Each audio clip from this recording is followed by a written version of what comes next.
Hi there, Russell Sturgis here again with the next in our blog series on awareness. This is part 2. Last time we talked about the whole idea that in awareness nothing has a meaning. Who we are physically, mentally, emotionally, spiritually only has the meaning that we give it. And in awareness it doesn't have a meaning because we're just in the place of that which observes. Today I want to sort of continue to approach this idea of defining what awareness is through exploring what it isn't. And of course this time around I want to have a look at the whole idea that awareness isn't reaction, it isn't resistance, it isn't control. And the blog that I've written really explores, I think, some very pertinent and key issues around the way in which we behave and relate, particularly in relationship, through not being aware. And what I propose is what relationship could look like if it was done with greater awareness. To help illustrate this whole notion of what awareness isn't, I want to share a story with you from one of my early trips to the United States.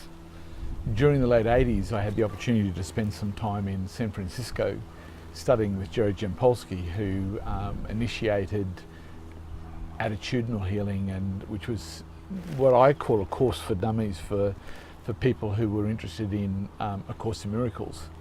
And he simplified its principles, and he had a centre in Tiburon on the wharf there where the ferry landed.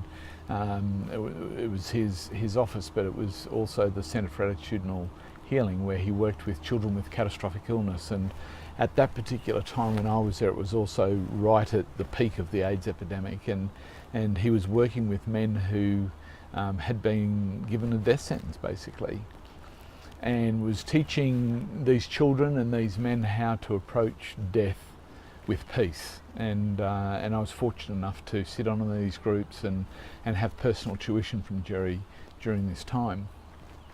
Some evenings were involved in daytime, and I had some evenings to myself, and I decided to venture into the theatre district of San Francisco to go and see one of Neil Simon's plays called Noises Off.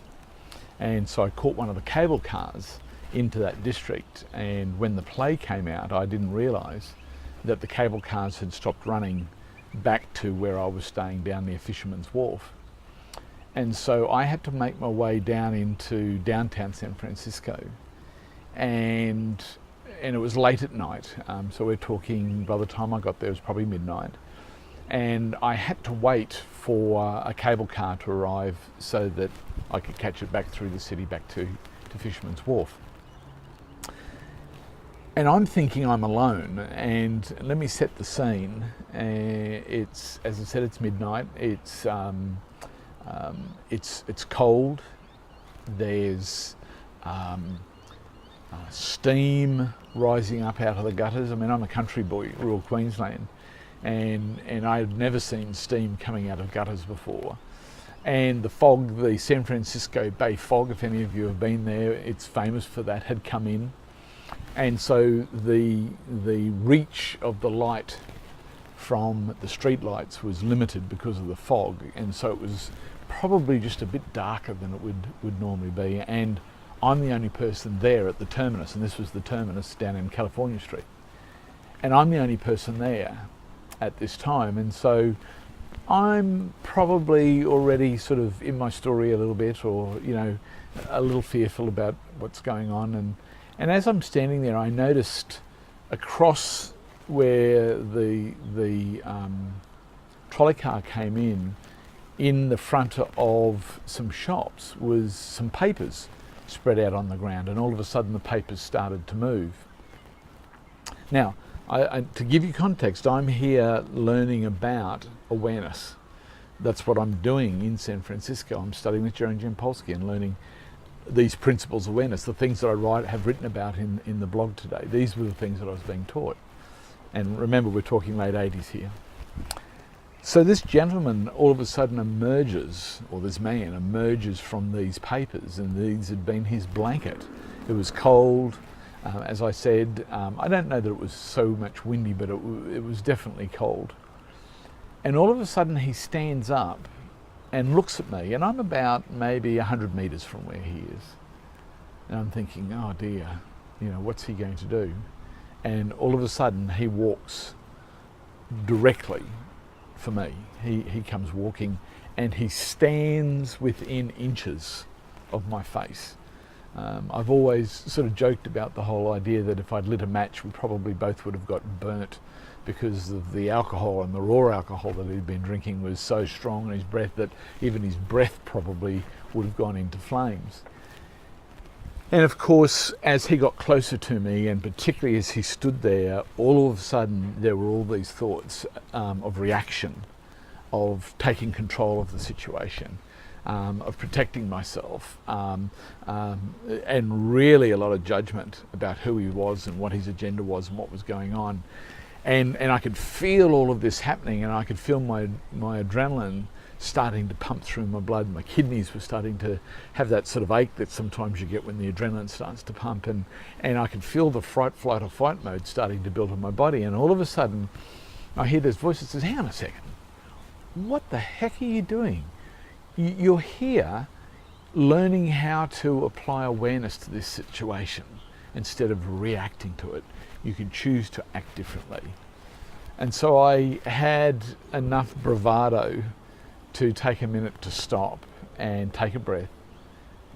And I decided to just be in awareness. In other words, I really had no idea what his behaviour meant, none whatsoever. As I write in the blog, the thing that I had just been learning in the training that I'd been doing is that we only come from two motives. We're either extending love or giving a call for help. Now he wasn't doing either. There was nothing, he wasn't extending love, and he certainly wasn't calling for help. He was just standing there in front of me, obviously inebriated, but he wasn't doing anything. And of course, as I said, my initial response in fact was to push him over and then to take off. Now, chances are pushing over, he was drunk, so he would have fallen on the ground. I would have got away, but where was I to go? I didn't know really where I was or how far the next trolley car stop was. So there was no benefit really in doing that.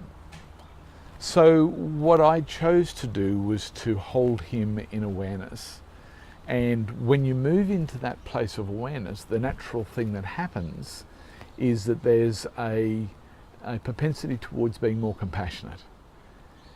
And I wasn't about to be demonstrative in my compassion, because I didn't think that was appropriate in the circumstances.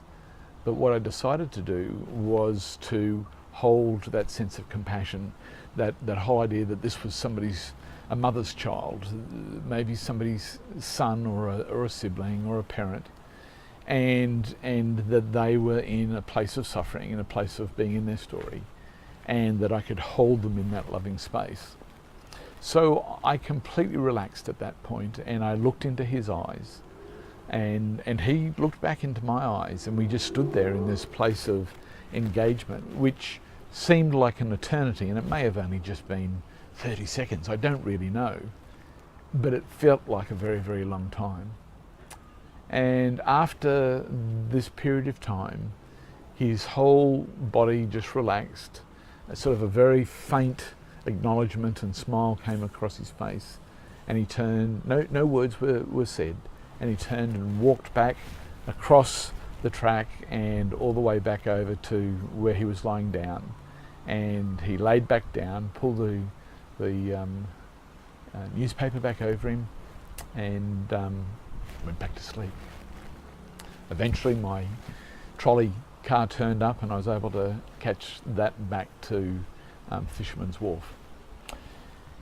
By staying in awareness in that moment, I took out a whole lot of fear and angst and behaviour that would have been separating, that could have been harmful to both of us, that potentially had a lot of negative repercussions had I followed on in that particular vein of thought.